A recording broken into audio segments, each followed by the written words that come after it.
stay safe out there.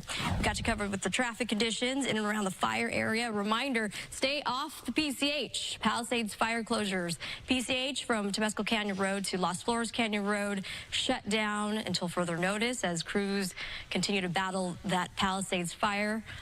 Topanga Canyon Boulevard through Mulholland Drive to PCH shut down due to just red flag conditions. And back to the Hearst fire, the closures there, westbound side of the 210 from Yarnell Street to Roxford Street, and northbound side of the 5 at the 210 connector also shut down. Please be extra cautious. It's still dark out, right, Bob Brook? There's a lot of debris on the roadway. You can't really see, and just give yourself extra time leaving a house. Yeah. Lots of information there, Samana. Thank you so much. Former LA mayoral candidate and real estate developer Rick Caruso now criticizing the city's response to this windstorm and the fires. He says officials should have been more prepared. The real issue to me is twofold. We've had decades to go remove the brush in these hills that spread so quickly. And the second is, you got to have water, and my understanding is the reservoir was not refilled in time and in a timely manner to keep the hydrants going. So that's a failure, whether on DWP's part or another city agency. But this is basic stuff. This isn't high science here. And it's all about leadership and management that we're seeing a failure of, and all of these residents are paying the ultimate price for that. Despite what you heard from Caruso, we are told no firefighters are running out of water. Federal aid is on the way for local firefighter efforts, the wildfire efforts. Governor Gavin Newsom says President Biden quickly approved funding after a text message request. I saw firsthand the impact of these swirling winds and the embers and the number of structures that are destroyed. Not a few. Many structures already destroyed, and the fact that people were still not evacuated, still did not heed the warning, were just coming down the canyon, is a reminder of how serious this moment is and how important it is you listen to these evacuation orders. FEMA has granted federal assistance to help cover firefighting costs. The White House says Biden has been briefed and directed his team to stay in contact with state and local officials. High winds grounded President Biden's planned trip to the Coachella Valley, where he was set to announce 2 national monuments honoring Native American tribes. An evacuation center has been set up for fire victims. Evacuees can go to the Westwood Recreation Center. It's at 1350 South Sepulveda Boulevard. Another evacuation center is open at the Dream Center in Los Angeles. The evacuation center for livestock and larger animals. We saw people moving their horses out or trying to, with smoke and fire all around them. This evacuation center is Pierce College, okay? It's at 6201 Winnetka Avenue in Woodland Hills. And for any smaller pets, like cats and dogs, they can be taken to the LA County Animal Shelter at 29525 Agora Road in Agora. More than 10,000 homes are being threatened by the Palisades fire. You can see video right here, just how close the fire is getting to many homes around this area. We're going to listen into this.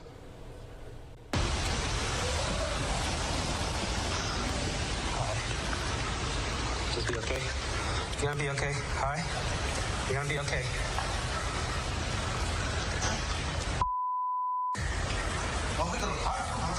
Don't worry about that, dude. Okay. This is video that has gone viral. Video here of a home, a beautiful home in the Pacific Palisades area.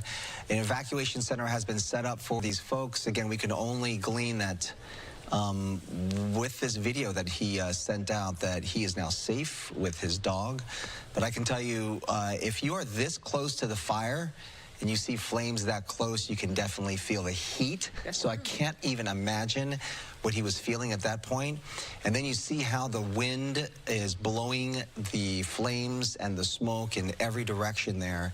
The sound there, not just of the crackling fire that's racing toward his home and threatening his house, but also the howling winds that he was dealing with. So again, we don't know exactly what had happened to this person, but we can just hope and pray that he's okay. All right, again, 3 fires are burning out of control across LA County. We have Mario Ramirez on the phone with us as he covers the fire in Sylmar. Mario. Hi, Brooke and Bob. We've been watching the Hearst fire burn right above the Oak Ridge mobile home community here in Sylmar. And if you're not familiar, it's just right above the 210 freeway, which if you are on the 210 or the 5 freeway in the Sylmar area, you will definitely see the smoke and the flames for miles as you might be making your way through the area. Now, the Hearst fire, it started at about 50 acres. Last night, around 10 o'clock, it quickly grew to over 500 in just a few hours, and we're still feeling those really strong winds. We know this area has lots of dry vegetation, and we spoke with a few residents who were leaving their homes early this morning in this community. The good news is that a lot of them did get emergency alerts or evacuation alerts letting them know to leave their properties. We've also seen local police, LAPD here in the neighborhood, making their way around with their lights, their searchlights, as well as their loudspeaker every once in a while, letting residents know that they are in a danger zone. As far as crews, we have LA Fire, LA City Fire, and LA County Fire that are on the scene here, and they've actually been able to do a great job at protecting the structures from going up in flames here. The fire, for the most part, has been burning in dry vegetation and brush just above this mobile home community, but there are several mandatory evacuations, which means leave now. Don't wait. Leave your home as soon as possible. They include residents along Balboa Boulevard, Filbert Street, Bridle Ridge Road, and Nicholas Drive, and a little farther to the north. There's also an area near the Whitney Canyon Park that has been ordered to evacuate. So these are not to be taken lightly. We know that evacuation shelters have been set up, one at the Richie Valens Rec Center on Laurel Canyon in Pacoima, Northridge Park, and the Sepulveda Rec Center in Panorama City. The winds, they've really been extreme for the last couple of hours that we've been out here. We know that yesterday we had anticipated this. We talked about these really strong gusts, but we're seeing how unpredictable they can be. So the concern now is with these hot spots that are up in the hillsides, we're still feeling those really strong gusts. So they could carry some of these embers to other areas, but from what we can tell, no structures have been lost here in this area, which is great news. We haven't heard about any injuries, and we are keeping an eye on this area as crews seem to be making somewhat progress on the hillside here, but this wind event is not over, and we are seeing crews being shifted into some of the other areas here in Sylmar. So an indication that maybe some flames or some embers may be carried over into other areas and igniting additional spot fires. But that's the latest here in Sylmar. Bob and Brooke. All right, that is decent news there, Mario. Thank you so much. Let's go back to Gigi Graciette. She's covering the Palisades fire. Mario had been talking about the winds there, Gigi, and we know that we are not out of the woods yet. In fact, with sunrise, sometimes they expect that these winds could actually pick up. They usually do, and that is a huge concern for firefighters here on the scene. We're on Sunset Boulevard at Chautauqua, and let me get out of the way here and show you homes are continuing to burn. And if photographer Tony Butita actually pans from that burning home, if you pan to the right, you can make through those hedges another structure that is on fire right now. And I can tell you, this is making national headlines. So many folks familiar, of course, with Sunset Boulevard. It's known around the country. When people travel to Los Angeles, they head through Sunset Boulevard to head to our beaches, to Pacific Coast Highway, where, by the way, the Palisades fire actually jumped PCH yesterday and set cars that were on the beach side of PCH, set those cars on fire, and we actually saw a structure that appeared to be lost. It was unclear if it was a lifeguard tower, and possibly shack. Unclear what it was. Sometimes it's so hard to tell exactly what is burning. But that shows you the magnitude, the spread of this fire. And we are awaiting an update on the acreage. They're doing aerial mapping of this fire because obviously they can't get to all of these neighborhoods because they're busy fighting this fire. We continue to watch as convoys of firefighters move into the area, but we have seen at least 8 to a dozen homes burning this morning. Unfortunately, there were no firefighters in sight because they're trying to take care of other areas. They are truly being overwhelmed, even though there are hundreds and hundreds of firefighters, not only from Los Angeles. We have our Los Angeles City firefighters here on the scene. Of course, they're being assisted by Los Angeles County Fire. And we have fire departments have sent us units from throughout the state of California and obviously from throughout Southern California. Let's talk about the injuries. This story is going to be so much more than the amount of homes lost. And I can tell you the amount of structures and homes and houses that were lost is going to be high. The story will be much more than that because we are hearing about multiple injuries. Let's start with the Los Angeles City firefighter injured yesterday, 25 years old, reportedly a very serious head injury in the hospital this morning. That is one of multiple people that have been taken to the hospital, some of them with extremely serious burns. And in a Fox 11 Good Day LA exclusive, I can confirm to you that overnight, a man was found on Pacific Coast Highway. The majority of the clothes that he had been wearing had been burnt off his body. He had serious burns to the majority of his body. He was rushed to a burn center where doctors are frantically working to try and save his life. Extremely critical condition. That is one of multiple burn patients that LA City Fire has confirmed were taken to the hospital. Now, you are looking live at the LAPD here on the scene. They are doing patrols of the entire area, keeping the area safe and making sure that people who don't belong here, like unfortunately we often see looters move into these neighborhoods that are on fire, they are making sure that no one that does not belong here is here. We've seen multiple police just patrolling each and every single street. Again, if you're just joining us on Good Day LA, you are looking live at the Palisades fire. We're on the corner of Sunset Boulevard and Chautauqua, where multiple homes are burning right now. And this is just one corner. Earlier, we were on Rustic Lodge. On the corner there, multiple homes were also burning. We were also on the corner of Sunset and Rivas Canyon. Multiple homes on both sides of the street burning. And this is so much more because obviously, Bob and Brooke, we all know that houses can be rebuilt. You can get the wood, you can build a house, you can build it bigger, you can build it better. But it is often the memories, those priceless mementos. You know, our late mother left us a teacup that meant the world to us. Our late father left us an umbrella. Things like that that cannot be replaced. That is the loss. That is the true loss. And of course, we're hoping that all of these folks got out safely, that they got their pets out safely and are safe. The houses can be rebuilt, but it is the memories often inside of those homes that really hits hard for all the folks that are affected. You know, Gigi, it's a really good point because obviously it doesn't even need to be said that your life is the most important thing here, but I don't at all want to minimize what the trauma of losing your home, watching your entire neighborhood go up in flames. Like, that is something no one wants to deal with. You know, we were in Malibu for the Malibu fires just a few weeks ago, and a representative from Los Angeles County told us that it can take up to 5 years to get everything done so that you can rebuild your home. And that includes dealing with your insurance company, dealing with the county, with the city, with, you know, often finding blame for the fire. Where does the blame lie? Was your coverage in check? Did you even have coverage? It could take up to 5 years. And if you go to Las Virgenes, if you go to Calabasas area, some houses were never rebuilt after the Woolsey fire. And that representative from LA County Emergency Management told us that some of those folks are still in negotiations, are still dealing with the trauma of trying to get their houses rebuilt. So it is a huge issue when someone loses a home. It's not, oh, let's just rebuild it, it'll be up next, you know, in a couple of months. People can be out of their homes for years at a time.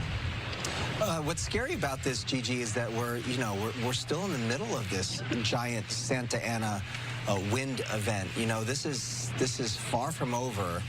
And to your point, I was thinking of the video that I've been seeing, even of just these structures burned along Pacific Coast Highway on the ocean side, even these places that people have frequented for a long time, like the Real Inn. There was reports that the Mastro's was damaged, the Malibu feed bin also destroyed. So with daylight, we're going to see how widespread and how destructive this is, but no doubt this is going to be almost apocalyptic when we see all of the damage and how much has been destroyed in this area and how much this community has to be rebuilt.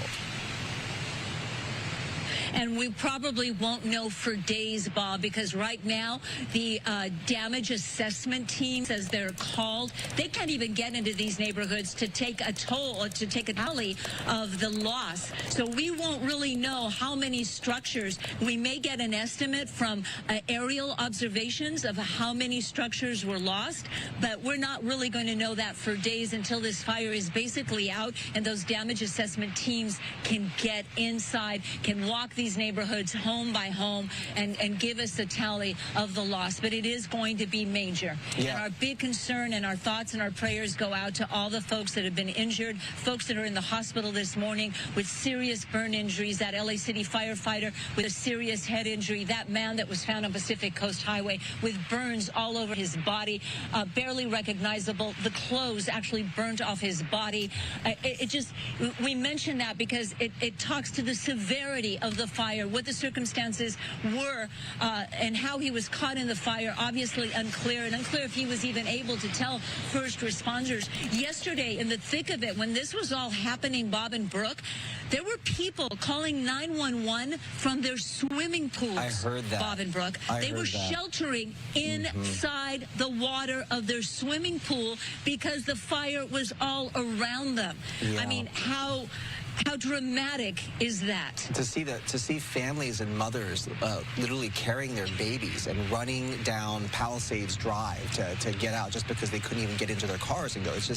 It's so shocking. So to know that someone actually got injured, you're also grateful that these people got out and they got out safely. But and heartbreaking that we can't get the air assets up just yet. So hopefully we'll get a respite from the winds. Okay, Gigi, those still some very dramatic pictures there.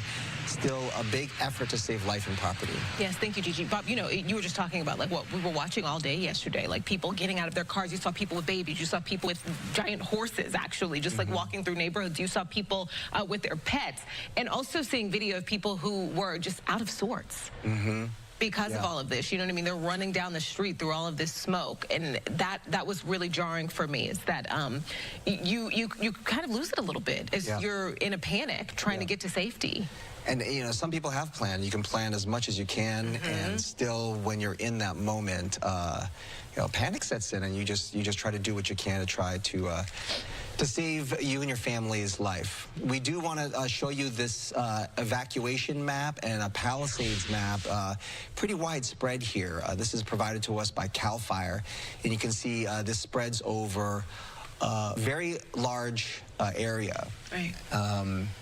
And so this is stretched all the way basically down to the coast in the Palisades area. This started at Piedra Morada Drive, and then now is expanded eastward. So there's a little concern this morning for Brentwood. That area, the Palisades Village area, was also impacted as well. So everybody within this region pretty much is going to be impacted there. And of course, as we said, parts of Sunset, PCH, Topanga Canyon, all closed at this hour because of this fire. Now we're going to take you over to the Eaton fire. This is in the Altadena area, San Gabriel Mountains, and also because of the heavy winds, this has impacted a very large area. Started there in Altadena, there in the Eaton Canyon area, and then expanded very quickly over. So other areas impacted, of course, Sierra Madre and Pasadena as well. We'll have school closures in just a moment, but there's a lot. Absolutely. And, you know, we were looking for updates from CAL FIRE. Obviously, you know, this is an all-hands-on-deck situation. And so the latest, of course, that we still have is nearly 3,000 acres burned in the Palisades fire, 2,921, Eden Fire at 1,000, and Hearst Fire at 500. All three of these fires at 0% containment.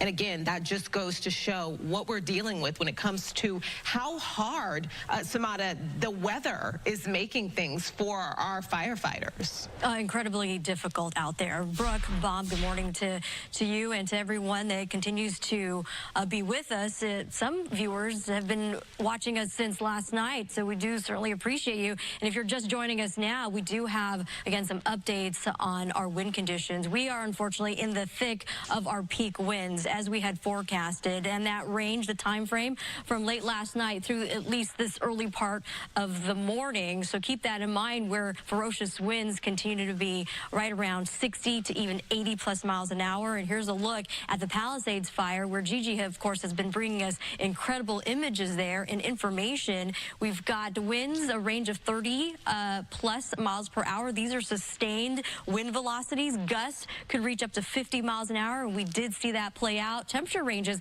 on the cooler side, and humidity continues to be dry. Similar conditions as we pushed into the Hearst fire near the Sylmar area. And again, the winds continue to be very strong going offshore. Powerful Santa Ana is also blowing through where the Eaton fire is, and that fire took place yesterday right around 6:23 in the evening, and gusts are reaching up to 46 miles an hour. So incredibly dangerous wind conditions. It continues to be a wind-driven fire. Then you add the dry fuel, so there's a lot of fuel out there for this fire to continue to rapidly grow. And as we know, and we've spoken about this repeatedly, that fires in and around that fire zone, they can also produce their own weather. When you have intense heat rising into the atmosphere, cooler air comes in to replace it, and it creates this erratic fire behavior and even the potential for fire tornadoes to occur. It creates also embers that can travel miles downwind. Long-range spotting, we also forecasted that to occur. So red flag conditions all across Southern California, not just LA County and Ventura County. We're calling this a particularly dangerous situation when you combine critical fire danger with damaging winds and low relative humidity. Any new fire ignition can explode. And again, we are going to be seeing these strong winds continue into the early part of this morning. There is some good news. Later this evening, we're going to see wind conditions subside. So eventually that will help firefighters tremendously, and we'll get those air assets back up in the air. Strongest winds over the last 24 hours, hurricane force winds. We have been advertising that. Magic Mountain Truck Trail and over the San Gabriel Mountains clocked in at 86 miles per hour. Fremont Canyon at 80 miles an hour, all the way out towards Running Springs at 74. Eaton Canyon, you can see how and why that fire continues to spread.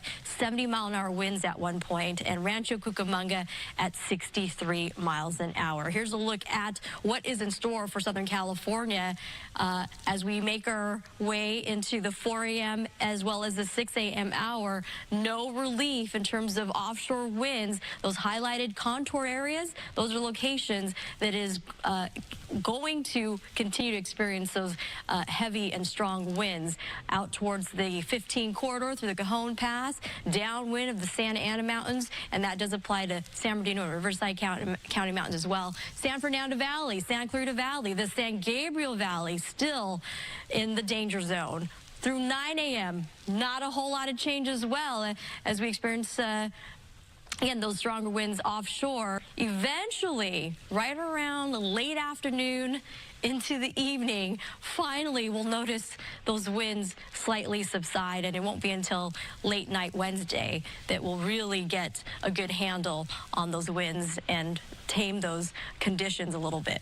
A reminder, evacuation plan, so important. Make sure you stay up to date on our forecast. Have an emergency plan in place, and get your ready-to-go bag with your important papers, prescriptions, and of course, life is the most important thing when we're dealing with these dangerous conditions. We've been talking about, Bob, Brooke, how this could potentially be a life-threatening situation. We're unfortunately seeing that unfold before our eyes, and widespread damaging winds that could continue to create power outages as well.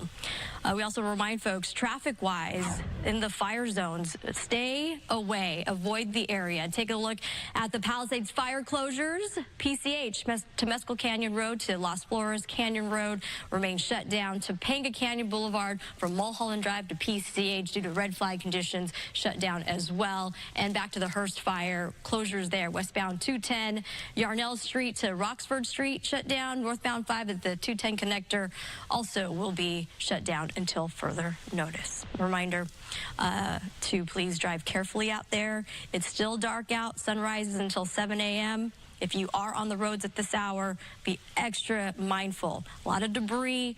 If you're driving near the fire zone, there's a lot of smoke as well. Just be careful out there. And, Samara, on that note of staying prepared, another way to stay prepared, especially I'm seeing on Twitter, Bob, many people saying, what about my area? What about my area? They're worried about this, especially if you're worried about losing power or anything like that. Sign up for emergency alerts, right, from the state, from the county, all your local officials, and download the Fox Local app. Actually, I was using it just last night, just even moving around my place. Just click Los Angeles on that, and we're streaming live there as well. So if you lose power, you'll still be able to stay updated with the latest information. We really just want to keep you all safe.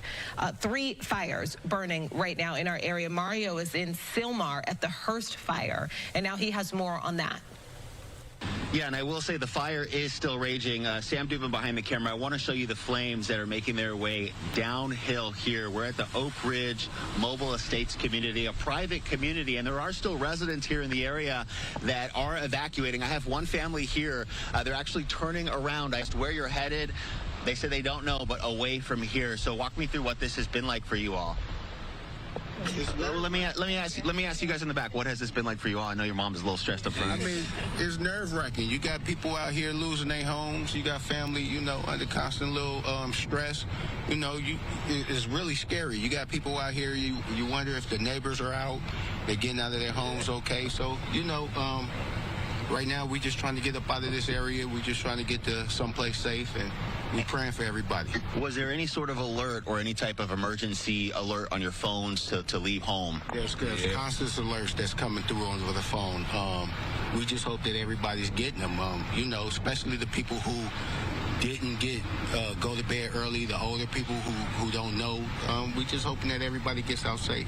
Yeah, absolutely. All right, thank you. Appreciate you talking to us. Stay safe. So they're sort of trying to figure out exactly where to go from here because there hasn't been much time to prepare. So as we look here at these flames, I want to tell you a little bit about what's going on here. The Hearst fire started at about 50 acres around 10 o'clock last night, quickly growing to 500 acres in a few hours, and of course driven by those high winds that we've been feeling since yesterday and dry vegetation here in the area. Now, this broke out near the freeway, the 5 freeway, where it meets the 14 and the 210 freeways. Several areas under mandatory evacuations, which means leave now, and they include residents along Balboa Boulevard, Filbert Street, Brittle Ridge Road, and Nicholas Drive. We should also mention that a little farther north, the area near Whitney Canyon Park has also been ordered to evacuate. Evacuation warnings, which means you should be prepared to leave.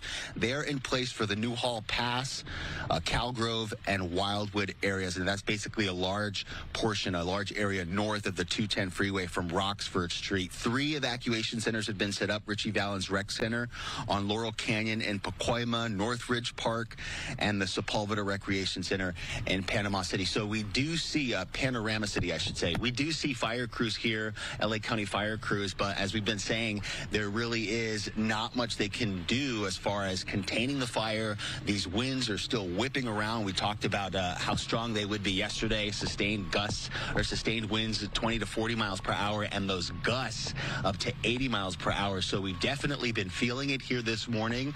We don't see any homes damaged right now in this area. We know some of the other fires we've been talking about, several dozens of structures have burned. So we're keeping an eye on things here, but I did just talk to one person who was headed down, and I asked if he was a resident here in this community. He said he came from downtown to just look at what's going on here. So we're sort of seeing looky-loos who are coming into neighborhoods that really shouldn't be in here. Fire apparatus need to make their way through these streets. Some of them can be very tight.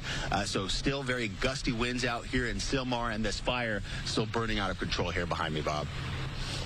All right, Mario, thank you. Another fast-moving brush fire to tell you about the Eaton fire. This broke out overnight, destroyed buildings, forced evacuations, prompted widespread school closures. The fire was first reported at 6 last night. It then spotted near Altadena Drive and Midwick Drive. There are mandatory evacuations in effect for areas north of New York Drive, east of Altadena Drive, west of Sierra Madre Villa Avenue. This eventually expanded to parts of Arcadia and Pasadena. Mandatory evacuations cover eastern Altadena, including areas like east of Lake Avenue and large portions of northern Pasadena. People in Sierra Madre face orders north of Sierra Madre Boulevard with voluntary evacuations elsewhere in the city. Arcadia officials also telling people living north of Foothill Boulevard and Orange Grove Avenue to leave immediately, and anyone needing a place to stay can head to the shelters. That's at Pasadena Convention Center on Green Street in Pasadena and the Arcadia Community Center on Campus Drive. A number of school closures, including Pasadena, Glendale, Alhambra, South Pass, San Marino, La Cañada, Burbank, Arcadia, and Monrovia. So many different districts have been closed. Let's go back out to Gigi Gracia live covering the Palisades fire for us. Gigi, this fire at nearly 3,000 acres and again 0% containment. This is terrifying. It certainly is, especially for the tens of thousands of folks who have been evacuated. But before I show you what's happening here, we're getting word of another vegetation fire in the Irwindale area. 5 acres and growing, Foothill Boulevard and Irwindale Avenue in Irwindale. A vegetation fire only right now. We are keeping a close eye on that fire also. Take a look behind me. I'm on Sunset Boulevard and Chautauqua, where multiple structures are burning. Photographer Tony Butita giving you a live look at what is happening right now.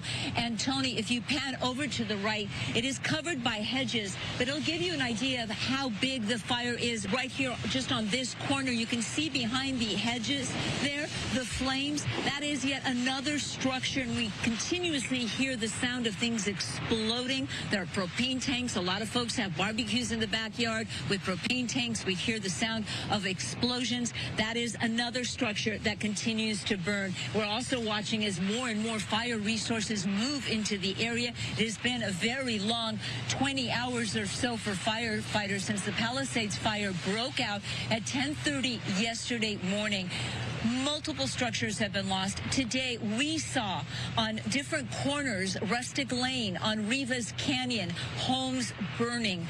The toll will be high. It may be days until we know exactly how many structures are lost. But as we've been saying earlier, this story is going to be much more than just homes and houses and structures that were lost. There are a lot of people that have been injured with serious burns. We can exclusively confirm that a man was found on Pacific Coast Highway early this morning or late last night. He was stumbling. He was found.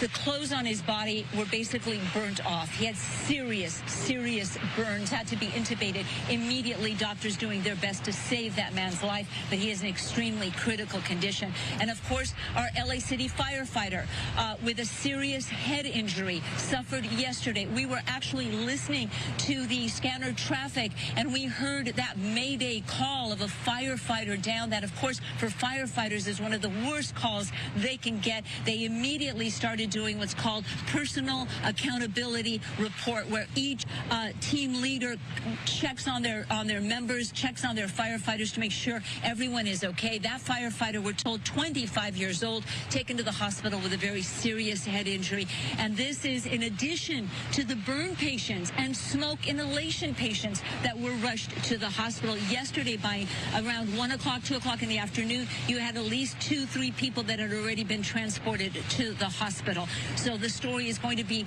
much more than just structures lost. But the damage is severe. The winds continue to fan those flames. That ember cast continues to be pushed 1 to 5 miles ahead. So they are fighting continuously spot fires.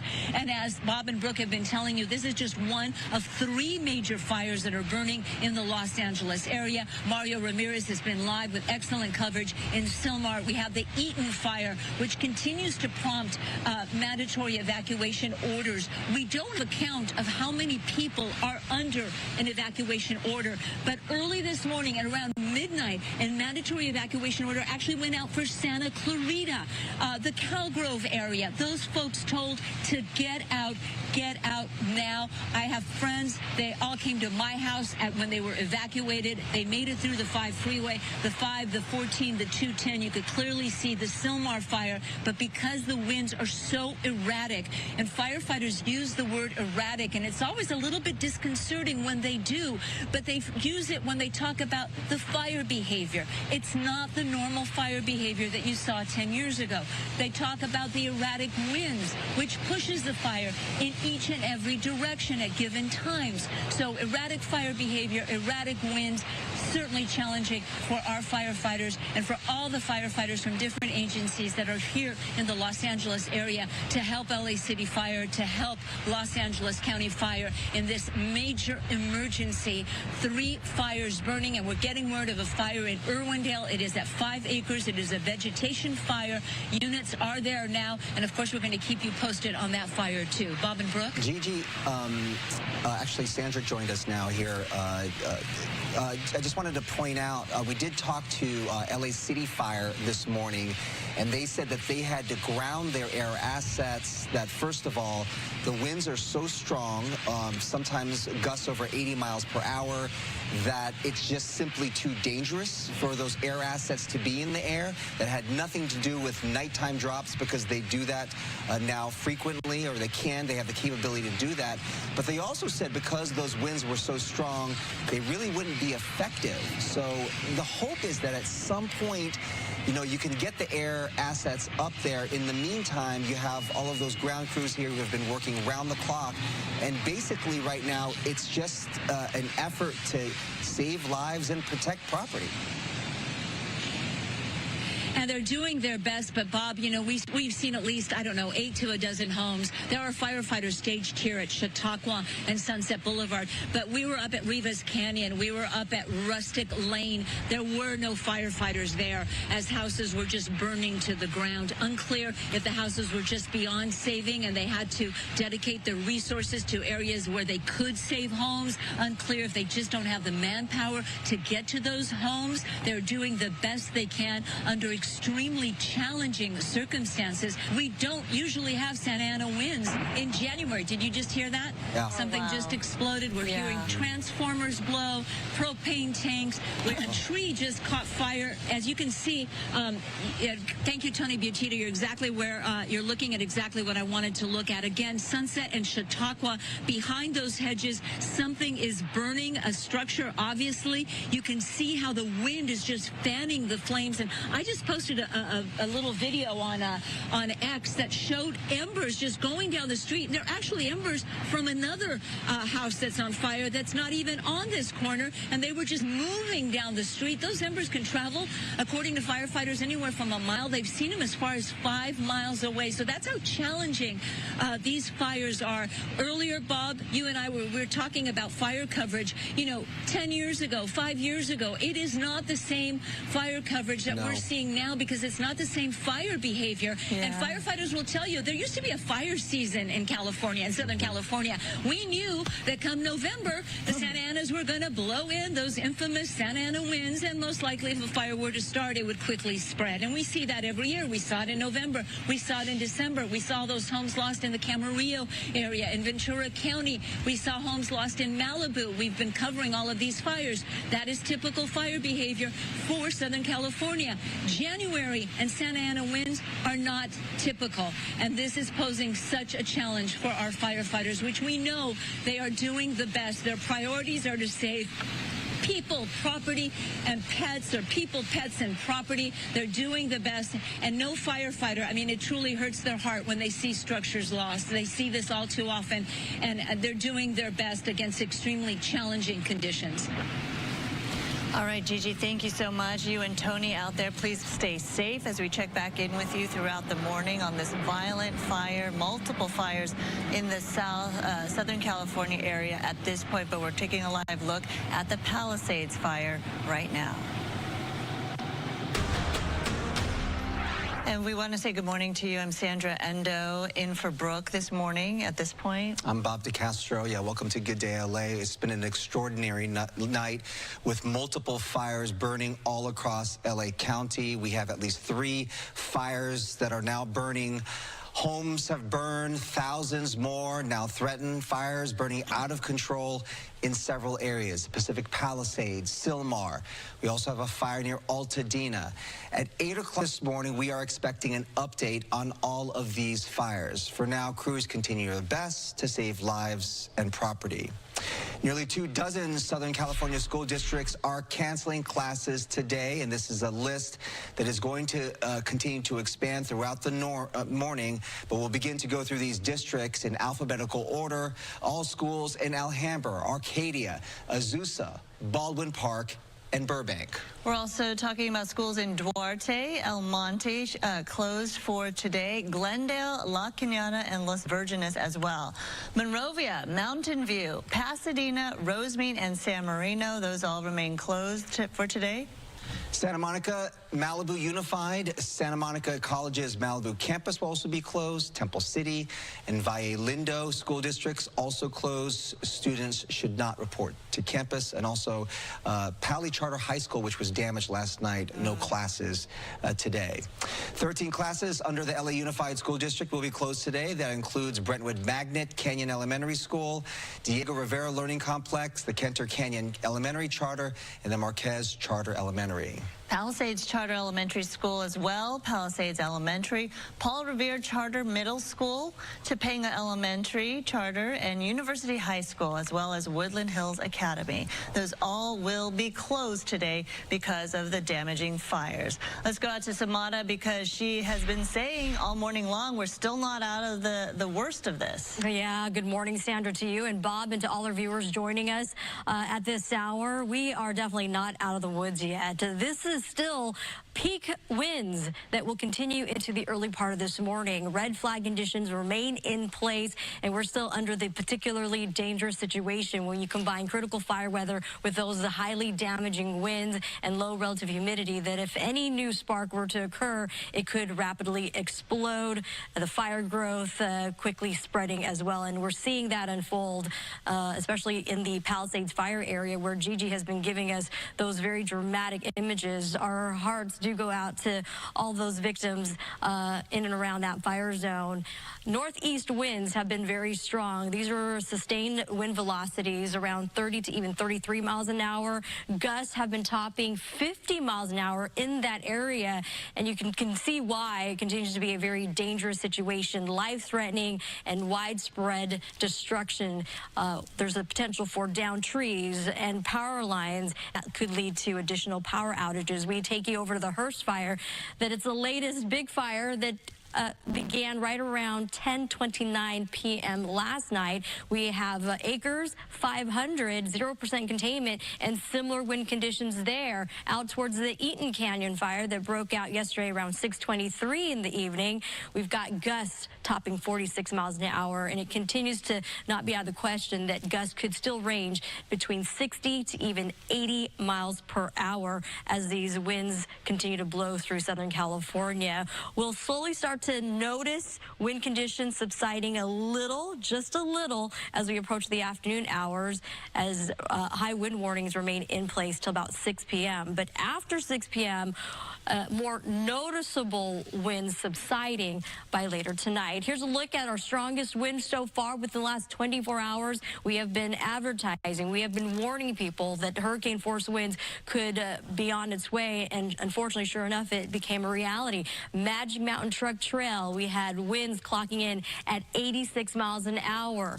And that's an area of the San Gabriel Mountains, Fremont Canyon, Santa Ana Mountains at 80 miles an hour, Running Springs, San Bernardino County at 74, Eaton Canyon and Rancho Cucamonga, the range of 60s and 70s. This is a widespread wind event. So it's not the particular wind-prone locations that typically don't see winds as strong are now seeing it due to this very active system. We have an area of low pressure, and the backside of that low working with an area of high pressure, and those winds going offshore is what's creating these very dangerous and very critical conditions. We have a wind look ahead right around now into the next couple hours. You can see here the highlighted contours. Those are locations where winds are the strongest. Not a whole lot of relief going into the next hour, where a lot of people are going to be hitting the roads, heading out to work. If you can avoid doing so, it would be probably a good idea. If you're traveling with those big rigs or campers, reroute your travel plans. Perhaps travel tomorrow or into Friday. If you have to head out along the 5 corridor or the 14, the 15, if you're heading out to the high desert communities, look at 9 o'clock this morning, still very strong.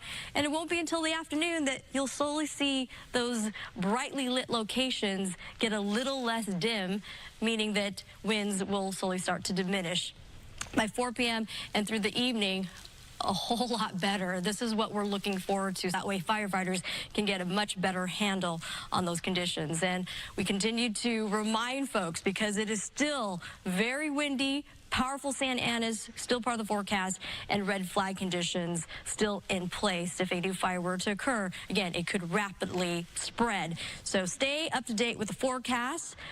Make sure you have an evacuation plan. Know your evacuation routes. If you are evacuating and if you get separated, make sure you have a designation point where to meet, and your get ready, get set, and go bag. Emergency kit ready. Life, of course, the most important thing. Pets, make sure you have your important papers, prescription, your pictures that you can't replace, and have some cash or some credit cards so that way you're prepared for any emergencies that could arise. Again, a reminder, the breakdown through today, widespread damaging wind storm continues, extreme wildfire danger, and that potential for more down trees and power lines that could lead to additional power outages. And also, if you are traveling, we do have traffic conditions to, again, point to. And as a reminder, stay away from the fire zone, especially through PCH, Palisades Fire closures, to Temescal Canyon Road, to Las Flores Canyon Road. That is the Malibu area, extending all the way to Pacific Palisades, and Topanga Canyon Boulevard from Mulholland all the way to PCH, closed due to red flag conditions. And closures near the Hearst Fire, westbound side of the 210 at Yarnell Street, to Roxford Street, northbound side of the 5 at the 210 connector, also shut down until further notice. And even the local roadways, stay away, avoid the area if, again, you're not supposed to be there. Back to you, too. All right, Samantha, thank you. And speaking of the Hearst fire, that's where Mario Ramirez has our coverage on that. Let's check in with him. Yeah, and I will say the fire is still raging. Sam Dubin behind the camera. I want to show you the flames that are making their way downhill here. We're at the Oak Ridge Mobile Estates community, a private community, and there are still residents here in the area that are evacuating. I have one family here. They're actually turning around. I asked where you're headed. They said they don't know, but away from here. So walk me through what this has been like for you all. Let me ask you guys in the back, what has this been like for you all? I know your mom is a little stressed up front. I mean, it's nerve-wracking. You got people out here losing their homes. You got family, you know, under constant little stress. You know, it's really scary. You got people out here, you wonder if the neighbors are out, they're getting out of their homes okay. So, you know, right now we're just trying to get up out of this area. We're just trying to get to someplace safe, and we're praying for everybody. Was there any sort of alert or any type of emergency alert on your phones to leave home? There's constant alerts that's coming through over the phone. We just hope that everybody's getting them, you know, especially the people who didn't go to bed early, the older people who don't know. We just hoping that everybody gets out safe. Yeah, absolutely. All right. Thank you. Appreciate you talking to us. Stay safe. So they're sort of trying to figure out exactly where to go from here because there hasn't been much time to prepare. So as we look here at these flames, I want to tell you a little bit about what's going on here. The Hearst fire started at about 50 acres around 10 o'clock last night, quickly growing to 500 acres in a few hours. And of course, driven by those high winds that we've been feeling since yesterday and dry vegetation here in the area. Now, this broke out near the freeway, the 5 freeway, where it meets the 14 and the 210 freeways. Several areas under mandatory evacuations, which means leave now, and they include residents along Balboa Boulevard, Filbert Street, Brittle Ridge Road, and Nicholas Drive. We should also mention that a little farther north, the area near Whitney Canyon Park has also been ordered to evacuate. Evacuation warnings, which means you should be prepared to leave. They're in place for the Newhall Pass, Calgrove, and Wildwood areas. And that's basically a large portion, a large area north of the 210 freeway from Roxford Street. 3 evacuation centers have been set up. Richie Valens Rec Center on Laurel Canyon in Pacoima, Northridge Park, and the Sepulveda Recreation Center in Panama City. So we do see Panorama City, I should say. We do see fire crews here, LA County fire crews, but as we've been saying, there really is not much they can do as far as containing the fire. These winds are still whipping around. We talked about how strong they would be yesterday, sustained gusts or sustained winds at 20 to 40 miles per hour, and those gusts up to 80 miles per hour. So we've definitely been feeling it here this morning. We don't see any homes damaged right now in this area. We know some of the other fires we've been talking about, several dozens of structures have burned. So we're keeping an eye on things here. But I did just talk to one person who was headed down, and I asked if he was a resident here in this community. He said he came from downtown to just look at what's going on here. So we're sort of seeing looky-loos who are coming into neighborhoods that really shouldn't be in here. Fire apparatus need to make their way through these streets. Some of them can be very tight. So still very gusty winds out here in Sylmar, and this fire still burning out of control here behind me, Bob.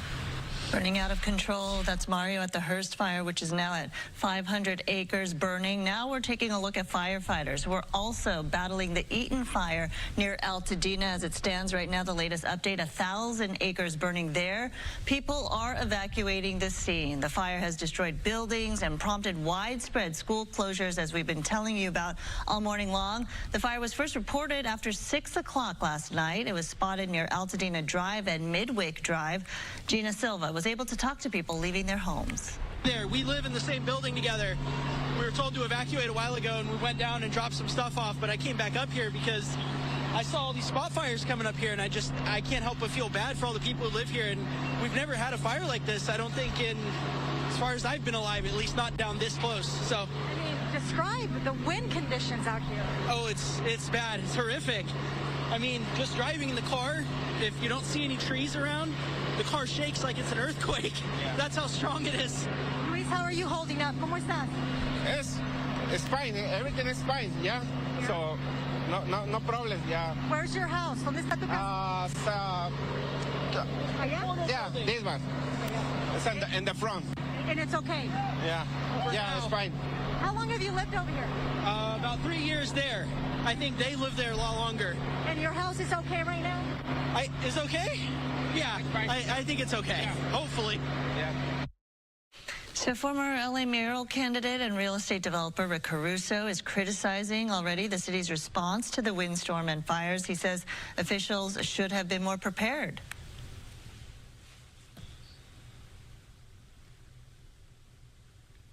The real issue to me is twofold.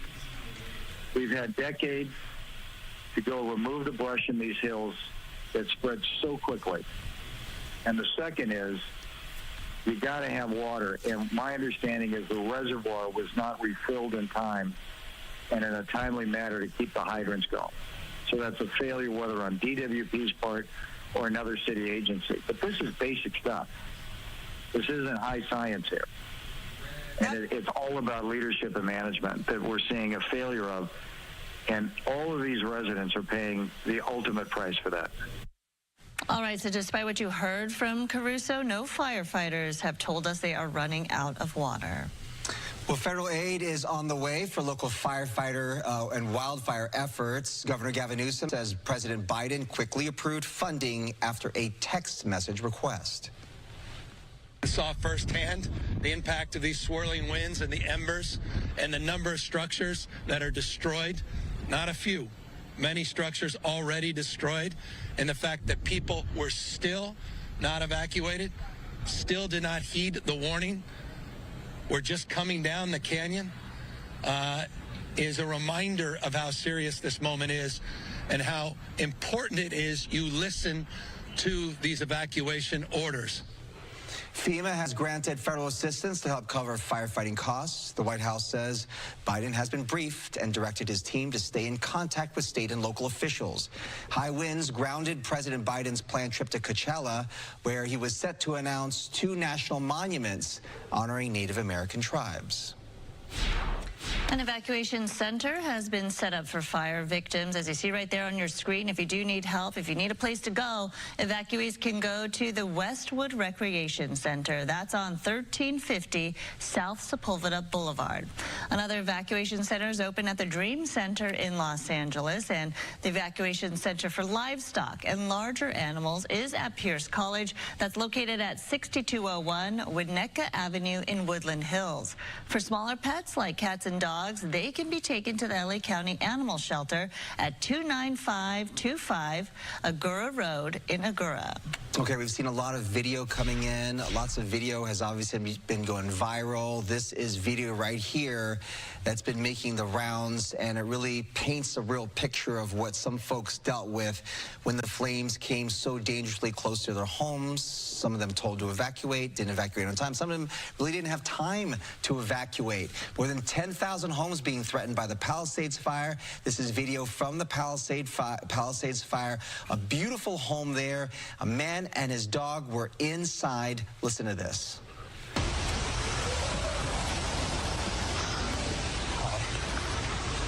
Just be okay. You're gonna be okay. All right? You're gonna be okay.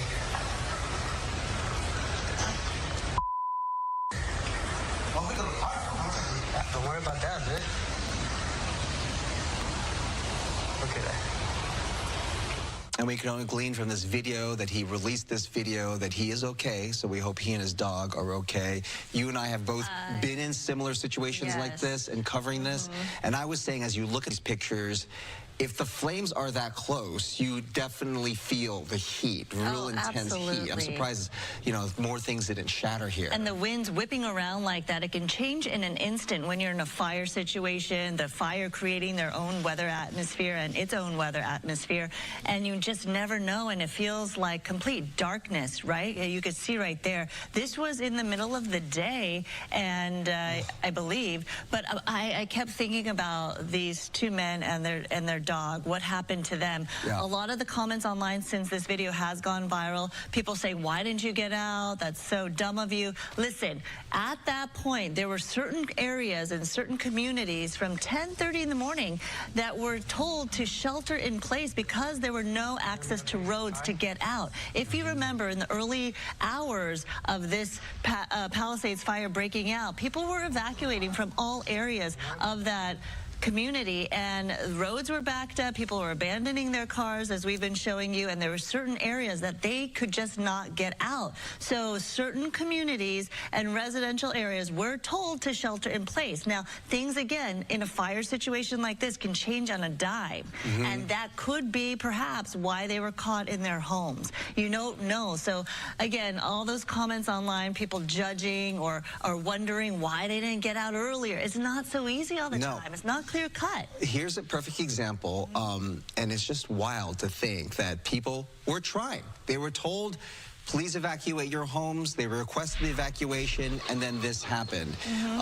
The situation caused on Palisades Drive, where there's really only one way in and one way out. There is one way to get onto Sunset Boulevard. So you have all of these people trying to get there all at once. You have fire apparatus trying to get up the street at once. Sunset Boulevard's basically shut down. You're trying to get out. People just decided, you saw these mothers grabbing their kids like you would have and said, let's just get out and walk down the street street and get to safety, right? And you leave your car there. When I saw this happening, people abandoning their cars in the middle of the road, not even pulling off to the side, that just shows you the desperation. Why would you leave your car? Think about it. In LA, where we need a car to get everywhere, people don't walk. People don't carry their things, let alone small children, and walk miles. There's no public transportation to turn to. So the desperation of people saying that the best situation and the best decision to make is to leave your car and then to walk for how many miles, I don't know, to get help. That's how dire the situation was. Well, this looks like complete gridlock. I mean, it might as well be the 405, so they couldn't get out anyway. So where were you going to go? And then the situation of if one person decides to abandon their car, and that car is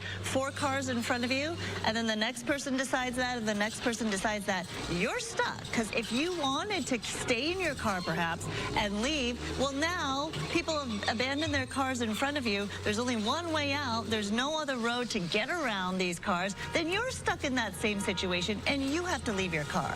The infrastructure was just not built for something like this. And we've had homes that were built along this road.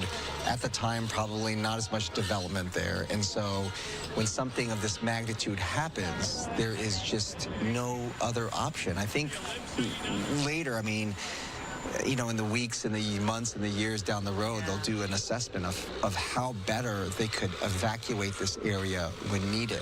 Well, people are comparing this to the situation in Hawaii, like Lahaina, and that area, the fire, how people couldn't evacuate, right? Because of the fact that we're talking about these narrow roads, one way in, one way out, and people fleeing all at once, and the road's not designed to carry all that traffic. You're absolutely right, Sandra. When you're dealing with massive evacuation conditions, everyone's going to evacuate at the same time, and that causes traffic gridlock.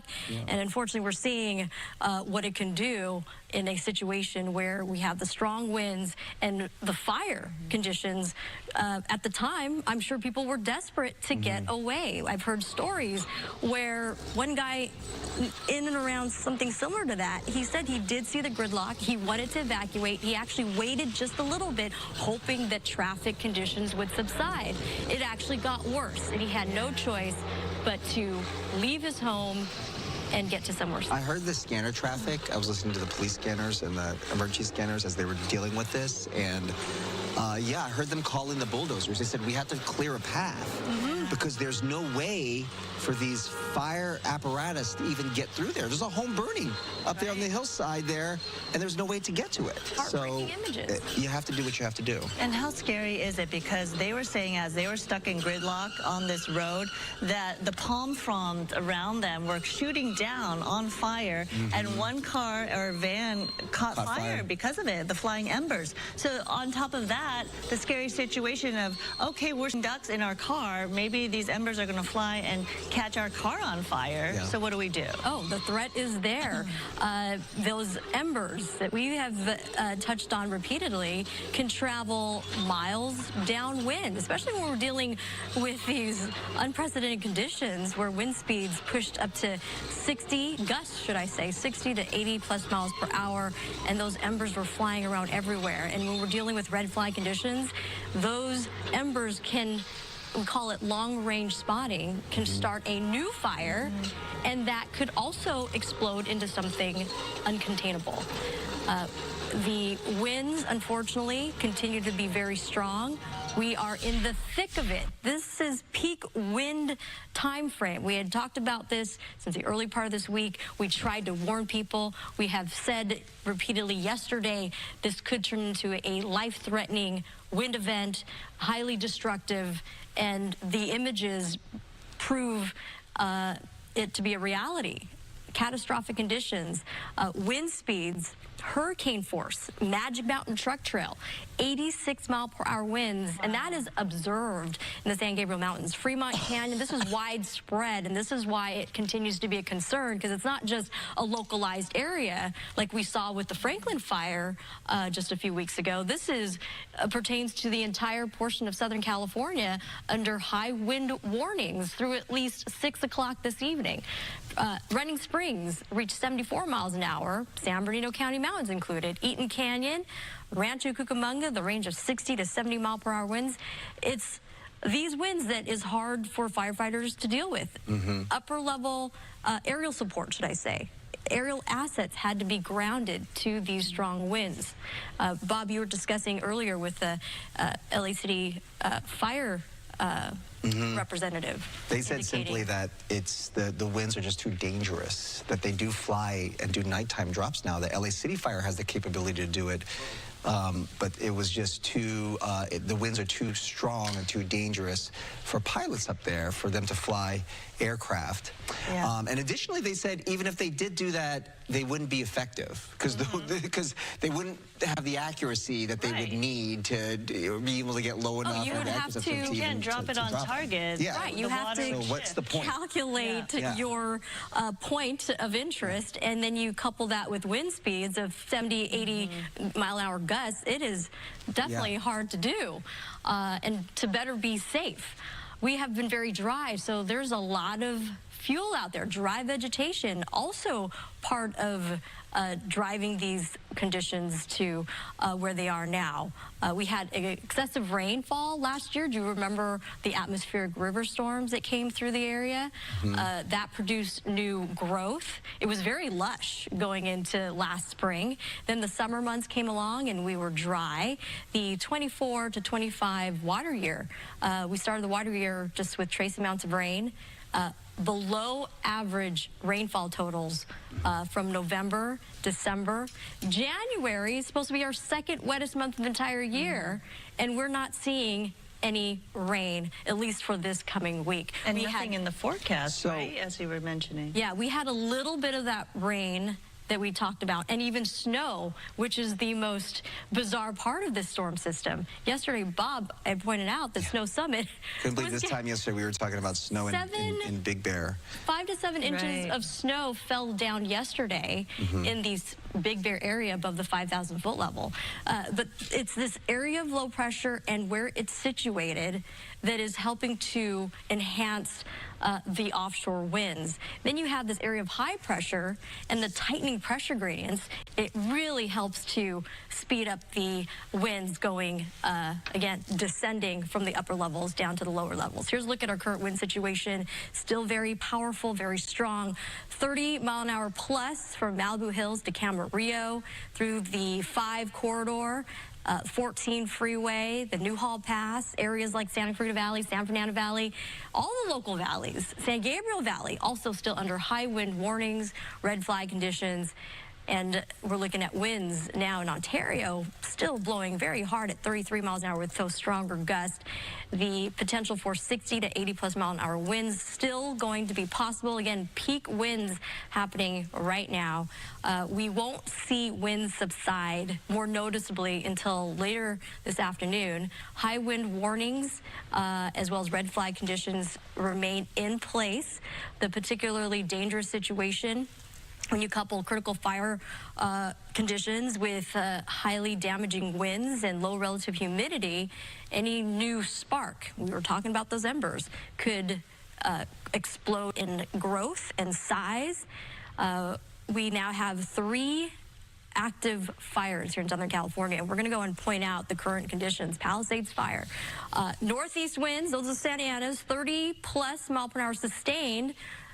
Gusts 35 and topping 50 miles an hour. Temperatures, of course, in the early part of the morning, still very cool. Humidity still very dry. Acreage, we're anticipating those acres when light comes and when we get an official update to be more than 2,921 acres. Containment 0. The Hearst Fire, the brand new fire relative to the other fires currently burning. This started at 10:29 last night. Same weather conditions, still very strong going offshore. In the Eaton Fire area, where currently 1,000 acres are burning. Evacuation orders have been in place for those fire zones. A reminder to stay away if you don't belong there. Yeah, let people evacuate, clear up those roads. There was a red flag warning in effect from Monday, you know, gearing up for this wind event, Samara, and according to those red flag warnings, there were parking restrictions in place to make sure that those roadways would be free and clear, especially in the canyon areas. And we have talked about, again, the life-threatening conditions, widespread destructive winds. Those conditions do continue. Thank you, Samana. We want to welcome you to the Good Day LA. Coming up on 5:30 right now, an extraordinary evening, an extraordinary morning when we have multiple fires burning all across LA County because of this historic wind event. Good morning, I'm Bob DeCastro. And I'm Sandra Enda. Thanks for joining us. We do have continuing coverage on the multiple fires here. They're burning, as we said, all across LA County. Homes burned, thousands more threatened, fires burning out of control in Pacific Palisades, Sylmar, another near Altadena. At 8 o'clock this morning, we expect an update on all of these fires. We will bring live coverage of that as soon as that happens. But in the meantime, we want to tell you that dozens of schools are closed this morning as well. Crews continue to do their best to try and save lives and property. It's been devastating, though, and the fast-moving Palisades blaze is the one that we've been covering since 10:30 yesterday morning. It's already scorched nearly 3,000 acres. Thousands have evacuated, and Gigi Graciet is live there with the very latest. Gigi. Sandra and Bob, we move to the other side of Sunset Boulevard to Pampas Ricas. This runs parallel to Sunset here at Chautauqua. And let me give you a live look at what we were watching through the hedges just burning. These appear to be either one extremely large home, possibly a two-story home, we're told, or multiple homes right now. Again, this is Pampas Rivas Boulevard here in the Pacific Palisades area. We're trying to get an exact. It's Pampas Ricas Boulevard, corner of Chautauqua. And let me show you right behind me, we have yet another home that is on fire. So homes are burning on both sides of the street. Again, Pampas Ricas. This home already appears to be a total loss, you can see. And surrounding me, embers are just continuing to fly. The wind, which was supposed to have died down half an hour ago, continues to fan these flames, pushing those embers farther and farther and causing spot fires and causing more and more homes to go up in flames. Sadly, this home appears to be is a total loss. We can see that for ourselves right here. Corner of Chautauqua and Pampas Ricas Boulevard. Pampas Ricas Boulevard runs parallel to Sunset Boulevard. We have homes now burning up and down the street on both sides of the street. Someone just reached out to me on social media and said exactly what side of the street, what side of Sunset Boulevard are these houses burning on. Unfortunately, sad to report, they're burning on both sides of Sunset Boulevard. We were at Rustic Lane.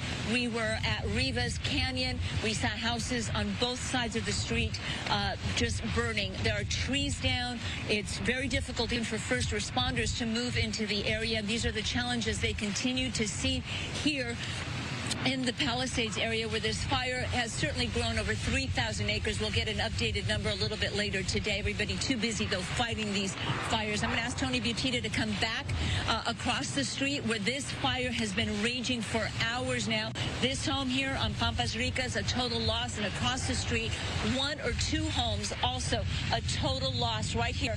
This is Pampas Ricas. It runs parallel to Sunset Boulevard at Chautauqua, and this is just one of the many corners where this morning we have seen homes burning. Now, firefighters were staged here, but at this point they have moved on, trying to save homes. Obviously, these homes cannot be saved. We actually see firefighters staged to the left.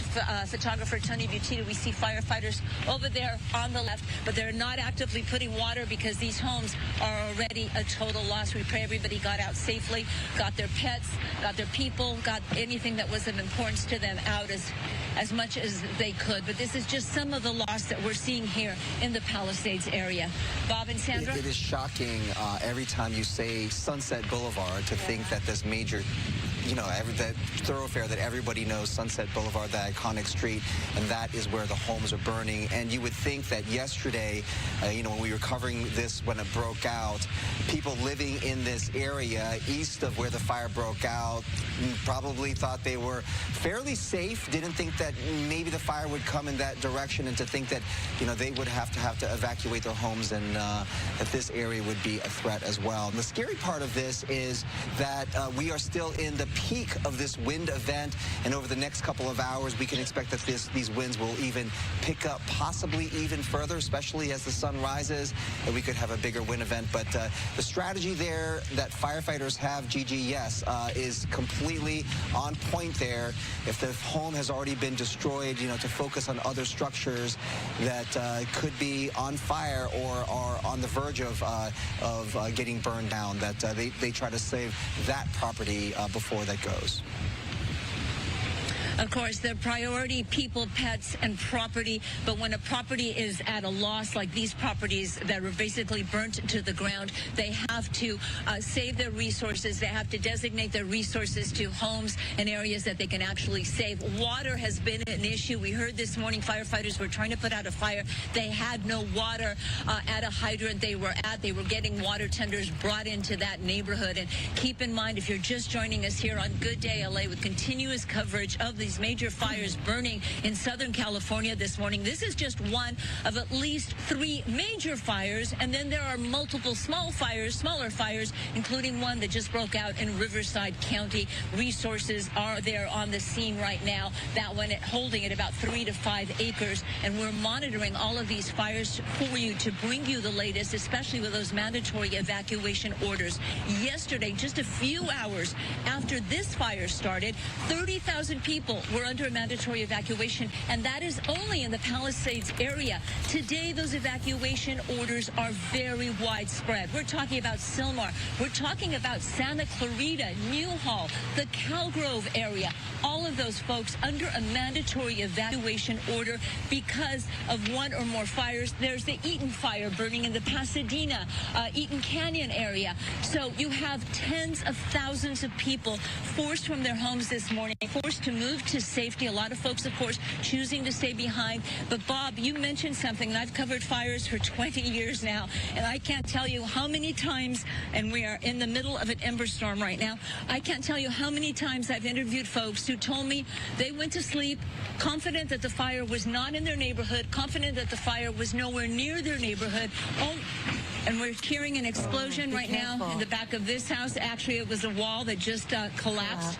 Let me show you, if you're just joining us, we're on Pampas Ricas, just off of Sunset Boulevard, and one of those walls just came crashing down.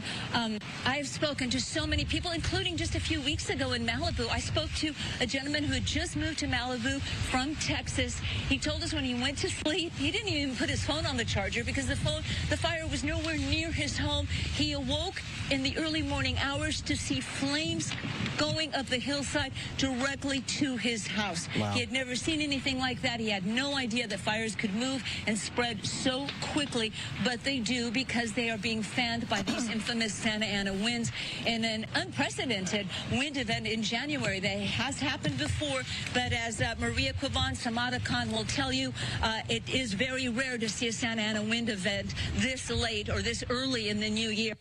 For Tony Butita giving you a live look at this home right here. This is on Pampas Ricas Boulevard, right on the corner of Pampas Ricas, parallel to Sunset Boulevard, and on the corner of Chautauqua. And you may be able to see the embers flying. I don't know, Tony, if you can show that, if the camera will actually pick up. Oh, yeah, those embers can travel miles away and start new fires. Bob and Sandra? They look like little fireflies flying in the sky, something we don't want to see in this situation. But collectively, with all our years covering these fires, each fire is uniquely destructive and devastating. This one's so violent in nature. And when we talk about widespread fires like this, Gigi, normally we're thinking urban wildlife interface, the canyon communities. This is kind of homeowners, what they know and what they've kind of signed up for when moving into communities like this. But then you see a fire hitting the Palisades region. It's so populous. And then with evacuation orders even going down into Santa Monica, this is very unusual and different in terms of the characteristics of fires we covered in the past, and even fire personnel begging any available firefighter to come in and report to duty, and they themselves are posting 200-foot flames from the violent nature of this fire that we're looking at in the Palisades. It's so heartbreaking, Gigi, and very disturbing to watch these properties, these homes, these livelihoods go down and be up in flames. That's right, Sandra, and we've mentioned it before. The pieces of people's lives, you know, our home is our castle, our apartment, our one room is our castle. We have usually what means the most to us there, and you're not always able to get those things out, and those things often cannot be replaced. We're talking about mementos. I've spoken to people who've lost their home, and they talk to me about the most little things. A silver spoon that their grandmother left them, a grandmother who has since passed away. She left her favorite spoon, and that meant the world to that family, and they lost it in the fire. A picture, a memento, memories that we keep inside our homes, and that is what is burning here. This is much more than just a structure. These are much more than just walls.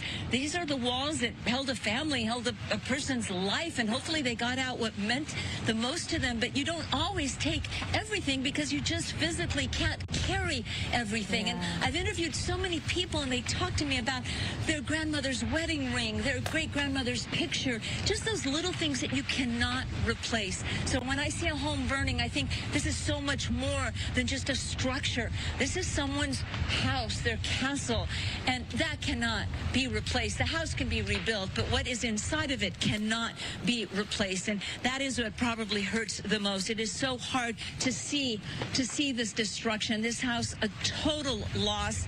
You see there what looks like maybe it was a washer and a dryer over there. Hard to make out what anything was. And if you're just joining us here on Good Day LA, we are live with the Palisades fire continuing to burn out of control. This fire broke out yesterday morning at about 10:30. Fanned by those infamous Santa Ana winds, it has now spread to over 3,000 acres. We will get an update later this morning on the exact acreage, but the total loss is going to be great. And please keep in mind there are several people that are in critical condition this morning, including a firefighter with a very serious head injury. We're told a man, and I can exclusively confirm this here on Good Day LA, a man was found on Pacific Coast Highway with the clothes on his back, burnt off with serious burns, intubated, extremely critical condition. He is only one of several burn patients that are in the hospital today. So I've been saying it all morning. This is so much more than just structures lost. That'll be the big story. You'll hear numbers of houses that burned to the ground, but the people's lives that have been affected, that is first and foremost, and our hearts go out to all of these folks. The people, including firefighters, who you had also mentioned, a firefighter had been injured, and you think about the arduous conditions that they are working with. First of all, very long hours, and with all the heat, the smoke, carrying all of that equipment. We saw pictures earlier of a firefighter falling to the ground just because it was he was winded, seemingly, trying to carry some of the hoses and the heavy equipment to try and protect some homes. LA City Fire does tell us that more help is on the way, and prior to this, Governor Gavin Newsom saying that multiple other assets were brought to the area to pre-position them, knowing that we would have this big wind event. So assets from all across California have been brought in here. More are on the way to help out these firefighters. And you mentioned, Sandra, that there was a call out from LA City Fire for the personnel who are off duty right now, perhaps on vacation, to come on in if you can to help out, because that help is desperately needed. So they said that they were continuing to assess the situation and that they were going to continue to try to bring in more resources to this region. Firefighters began using air tankers and helicopters to battle the flames, but both are grounded because of this wind. Evacuation routes jammed, residents abandoning cars. They were fleeing on foot. Palisades Charter High School has also been hit hard. The field, the baseball field and grounds have been destroyed. So the mandatory evacuation zone has expanded to the east and the north. A map here showing you some of this. LA City Fire showing us the scope of those evacuation orders that remain in effect for areas north to Mulholland Road, east to Kenter Road, and south to Pacific Coast Highway. PCH is closed from Santa Monica's McClure Tunnel to Topanga Canyon, with LAPD managing traffic there. Residents are urged to turn off power before you leave your home. Those near the evacuation zone should prepare a go bag and stay informed through LAFD alerts and local news. Of course, stay right here on Fox 11, our Fox Local mobile app. We will have continuing coverage of the fire. And we want to bring you up to date with evacuation centers that have been set up for people that have had to flee. Evacuees can go to the Westwood Recreation Center. This is for the Palisades fire specifically. It's on 1350 South Sepulveda Boulevard. Another evacuation center is open at the Dream Center in Los Angeles. The evacuation center for livestock and larger animals is at Pierce College, 6201 Winnetka Avenue in Woodland Hills. And for smaller pets like cats and dogs, they can be taken to the LA County Animal Shelter at 29525 Agoura Road in Agoura. And just for those for the Eaton fire in Altadena, which the acreage has now been updated to 2227, so more than 2,200 acres burned, there are evacuation centers available for people who have had to leave. That's at El Camino Real Charter School. I know we don't have these up, but we will get them for you. Pasadena Convention Center as well, and the Westwood Recreation Center, as we mentioned, for the Palisades. Specifically for the Hearst fire in Sylmar, we want to give you an option there. There are shelters available for evacuees at the Richie Valens Recreation Center and the Sepulveda Recreation Center as well. The latest acreage in terms of burning, the fire, how big it is over there. The Sylmar Hearst fire is 500 acres. That was the latest, but I'm sure that number will be updated shortly. Yeah, we're going to continue to update this information here. Also, for the Eaton fire, Arcadia Community Center has also been open because this has impacted a big part of the San Gabriel Valley. School closures there include Pasadena, Glendale, Alhambra, South Pasadena, San Marino, La Cañada Unified Schools, Burbank, Arcadia, and Monrovia. So all of those school districts you're seeing there on the screen, they have been canceled today. Again, all because of the Eaton fire. And we'll continue to monitor these school closures throughout the morning this morning. But no doubt it's not just the impact of the smoke, the wind. There were power outages, multiple power outages through the area. Obviously, because of the fire, you want the road closures are also impacted because of that. So all of these school districts will be closed. And fire personnel want people off the roads as well. When they're responding to multiple fires in the area, they need to have traffic be pretty much clear for them, right? And that really alleviates things if kids are staying home, and hopefully parents can stay home with them, be off the roads for at least today while this severe wind event takes place, and multiple fires again breaking out throughout Southern California. So that makes it a little bit easier for fire personnel to get to where they need to go. Again, we're talking about 3 major fires burning out of control across LA County, and you're taking a look at the map right now of the 3 fires that we've been covering for you so far. All right, here's the latest evacuation numbers from the Angeles National Forest. Over 52,000 residents and nearly 21,000 structures are under evacuation orders. As far as evacuation warnings, over 46,000 residents and 18,051 structures are under those. The Angeles National Forest put out this update just after 3 this morning that residents north of Woodbury to the 210 freeway and east of JPL are under evacuation orders. Evacuation warnings are now in effect for residents north of the 210 freeway, east of Angeles Crest to JPL. They note an evacuation center at the Pasadena Convention Center and also, as I mentioned before, the Arcadia Community Center. Pasadena Transit put out this update at 5 this morning, noting that Pasadena Transit and dial-a-ride services are suspended today due to hazardous winds. If conditions permit, the service will resume tomorrow. And then another brush fire erupted in Sylmar, as we've been talking about shortly before 10:30 last night. It's called the Hearst Fire. It's burned more than 500 acres at this point. Immediate evacuation orders are in place for north of the 210 freeway from Roxford Street to the 5 freeway and Antelope Valley 14 freeway split. Firefighters are at the scene there along Yarnell Street. And Mario is in Sylmar. He's been covering the Hearst Fire, and he has more for us on that. Mario, are you on the phone for us right now? Yeah.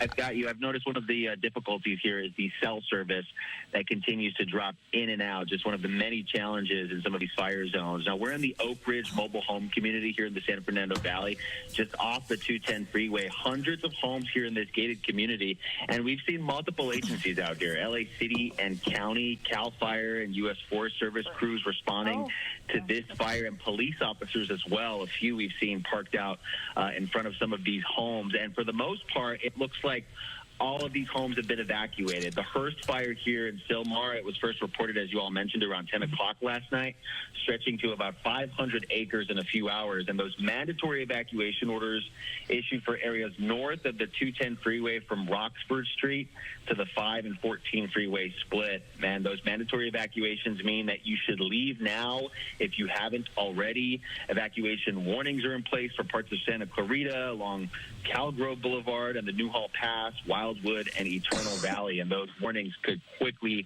turn into evacuation orders. Now, many of these residents, they received emergency alerts late last night to evacuate, but there was some concern. We heard from a few of the residents here this morning about the elderly here in this mobile home community and whether or not they received those alerts or may have needed help getting out. Fortunately, the flames have not spread to any of the structures here from what we can tell, but they've come very close, and that's been the situation out here. The priority for fire crews has been getting people out of their homes safely. Of course, that's the first thing they want to do, and then doing everything they can to protect structures. But with the winds continuing to push the flames out here, that's also a major challenge, to contain these flames in any way they can. Now, as far as evacuation shelters, they have been set up at the Richie Valens Rec Center in Pacoima. Large animals can evacuate to the LA Equestrian Center in Burbank, and residents we spoke to, they actually recall the Creek Fire in this same area back in 2017 that burned over 15,000 acres, and this was just north of Sylmar, destroying dozens of homes. That, of course, was much, much larger. Again, this is only at 500 acres right now, and we do expect those numbers to grow throughout the morning. But again, as far as we can tell, most of the residents here have evacuated. They heeded those evacuation orders and warnings, and you know, there's a few down the street sort of waiting outside of this mobile home community, keeping an eye on the flames and waiting to see exactly what happens. But at one point, we thought the flames were heading away from these homes, and then a minute later, we saw them, you know, coming back down the hillside. So that gives you an example of the erratic wind behavior that we're continuing to see out here as far as the Hearst fire is concerned here in the Sylmar area. We'll send it back to you for now. All right, Mario. And that erratic wind behavior does continue. In fact, we are still experiencing those peak winds. We're in the middle of it. Samana Khan is here with a look at more of that. They grounded all of these air assets overnight because of those strong winds. Yeah, these strong winds, unfortunately, did come to fruition. We were predicting that hurricane force conditions could happen, and they have been observed. We were looking at Magic Mountain Truck Trail, where wind gusts did peak to about 86 miles per hour, and dangerous wind conditions do continue. As you had pointed out, Bob, that we are in the thick of it still. We're looking at into the early part of the morning. Winds continue to be very ferocious. The high-speed winds continue to push offshore, and winds sustained velocities 30 to 50 miles an hour, still very possible. And it's not just for Ventura County and LA County. We are talking about the IE, the Inland Empire, yes, as well as Orange County, all our local mountain areas where gusts could still be in that range, the critical range of 60 to 80 plus miles an hour. We're dealing with these strong, damaging winds that could also create power outages in addition to everything. Critical fire danger. Couple the two, it's leading to particularly dangerous situation. Red flag conditions remain in effect through Thursday, especially for the IE and Orange County, meaning that if another fire ignition were to spark, it could be explosive, similar to what we have been seeing with the Palisades fire, the Eaton fire, and the Hearst fire. So another reminder, if you see something, you say something anywhere just about anywhere across Southern California. In the upper levels of the atmosphere, this is the reason why we're seeing these very powerful winds. We have this area of low pressure that is spinning counterclockwise near the Baja area. It's a cold area of low pressure that has actually began in Canada, and it swept through, making its way down the backside of that low, in conjunction with an area of high pressure. The tightening pressure gradients and those descending winds is what's driving, again, these powerful, ferocious, and catastrophic Santa Ana conditions. Palisades fire, sustained winds, 30s, gusts, the range of 30s and 50s. Humidity levels still very low. Acreage there, we are anticipating the acres to grow when we get the latest update. Right now, just slightly below 3,000 acres, 0% containment. Shout out to the firefighters and first responders that have been working around the clock to keep our community safe. The Hearst fire, wind speeds 18 to 30 miles an hour. Gusts very similar, and you can see acreage about 500 currently, and out towards the Eaton fire that broke out yesterday right around 6:23 in the evening. You're looking at, again, very similar wind conditions through that stretch as well. So very widespread. The wind damage or potential for additional wind damage still very much part of the forecast. Acres, about 1,000 acres currently, and we are waiting for, again, updates. Here's a look at the strongest wind so far within the last 24 hours. Hurricane force conditions.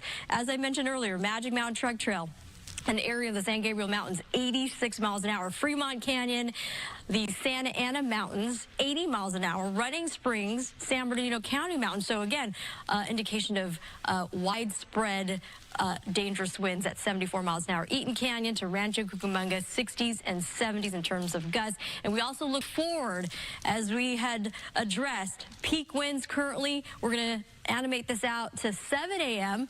The highlighted contours across those vulnerable areas still very powerful through the 15 corridor, downward of the Santa Ana Mountains into Orange County. By 9 a.m., again, not a whole lot of change. It's not going to be until at least the afternoon that we'll notice the winds dying down just a tad, but we are definitely not out of the danger zone.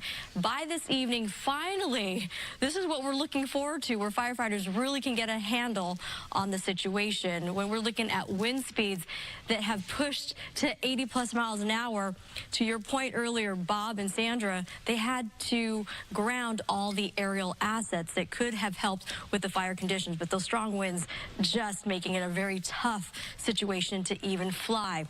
Here's a look at why we're also experiencing these catastrophic conditions. Rainfall has been very low. Trace amounts in October. We began the water year October 1st. We moved into November, only 14/100ths of an inch of rain. December, typically our third wettest month of the year, just 2/100ths of an inch of rain. We are in a La Nina condition, which we anticipated drier than normal conditions, cooler sea surface temperatures, and now we are officially, of course, in January, and so far zero in terms of rainfall accumulation in the downtown LA area. We are at a huge deficit, meaning we are very dry, a lot of dry fuel, dry vegetation to allow that fire to continue to grow. We are hoping that we'll get some real rain. Temperatures, they've been very mild, about 68 degrees in the coast. We will see those winds continue again through the early half of the morning, the strongest winds before backing down. We'll call it breezy, so we're not quite out of the woods yet in terms of critical fire weather. We'll see, instead of gusts between 60 and 80, we'll bring those down to perhaps a range of 40s and 50s, and sustained winds, instead of the 30 to potentially 40, 50 mile an hour range, we can bring that down to about 15 miles an hour. But we continue to be very dry. Actually, relative humidity levels will continue to go lower, single digits. Going into this weekend, finally a little relief. Talking about the fire zones, we want to remind folks to stay out of the area. Palisades fire closures. PCH closed down both directions to Temescal Canyon Road to Las Flores Canyon Road. So we're talking about from Malibu all the way to Pacific Palisades. The McClure Tunnel also being impacted by these closures. The areas of Topanga Canyon Boulevard from Mulholland Drive to PCH is closed due to red flag conditions. And back over to the Hearst fire. Closures there remain in place. Westbound side of the 210 at Yarnell Street to Roxford Street, and the northbound side of the 5 at the 210 Connector Road also remains closed. You want to stay away from those fire zones so that way our firefighters can do the work that is necessary. And a shout out again to all our local